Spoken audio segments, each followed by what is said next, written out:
Democracy is not in danger when 20,000 panchayat seats go uncontested in Bengal because of rampant pillaging, rape, bombings. Then democracy is not in danger. Democracy is not in danger when the alleged gang rapist is roaming free for 55 days and the High Court says transfer this guy to the CBI because we have no faith in the West Bengal police. They are hand in glove, they are in cahoots. Democracy is not in danger then. Democracy is not in danger when journalists are picked up in the middle of the night for forwarding an email that shows a cartoon of Mamata Di. Then democracy is not in danger. So let's not talk about democracy in danger. I want to talk about a substantive point, and I hope you will ask each one of those because I here represent the common man. I know the image of the common man has been sullied by Delhi ka Chief Minister, but in any case, the job of the opposition is to realize that the democracy is in danger. Yes, it is in danger. But the opposition's job is to save democracy. And I put it to you that more often than saving democracy, the opposition is actually putting democracy more in danger. You want me to give two examples? I will give. What hurts democracy more? What puts democracy in most danger? It is when the governments and the states start working for the unelected. And how does that happen? When the corporate interests take preference over the citizens' interest. And I'll give you an example.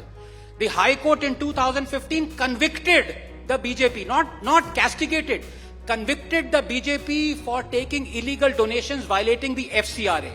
The punishment for that was imprisonment of the BJP head. What happened? The next day on the floor of the parliament, the BJP amended the FCRA Act going back retrospectively to the age of the emergency. Now, in a civilized country, Padma, just give me 30 seconds. If this has happened, what do you think the opposition would have done? It would have come onto the street. It would have blocked the parliament. It would have demanded resignation from Prime Minister down to everyone else. Did you see any of that happen? No.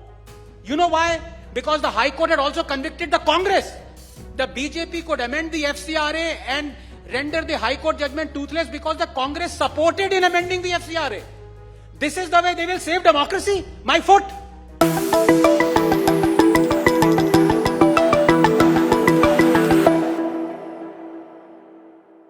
Because if let's say a political party, I want to give you a sensible example. If a political party says we are going to protect a forest, please vote for us. We vote for it, the party wins.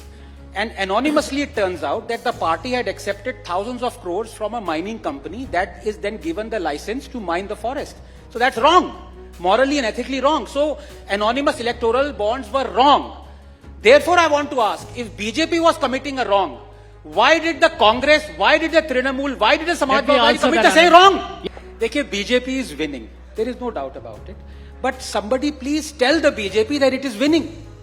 Because it wants to win at all costs. कल को जिसको वो कहते थे 70,000 करोड़ का scam किया है, अगले दिन उसको गवर्नमेंट में डाल दिया. जिसको कह रहे थे अदर स्कैम में कारगिल के वॉर हीरोज का घर चुराया, वो आज सरकार में. Only one politician who has a money trail implicating him by paying the Colgate Minister for Coal is since yesterday in BJP. अब ये यहाँ पे अलग अलग पार्टीज को रिप्रेजेंट कर रहे हैं पद्मजा. पता नहीं 6 महीने में कौन सी पार्टी में ज्वाइन कर लें. रिजुदा बीजेपी के हो जाएं, संजय झा फिर भी बीजेपी हो गए लेकिन सस्पेंडेड रहेंगे बीजेपी के. मनोज जी का कुछ पता नहीं. जैसे ये आईपीएल चल रही है ना, अभी ये इंडियन पॉलिटिशियन लीग चल रही है. ये अलग अलग एक दूसरे को खरीद रहे हैं.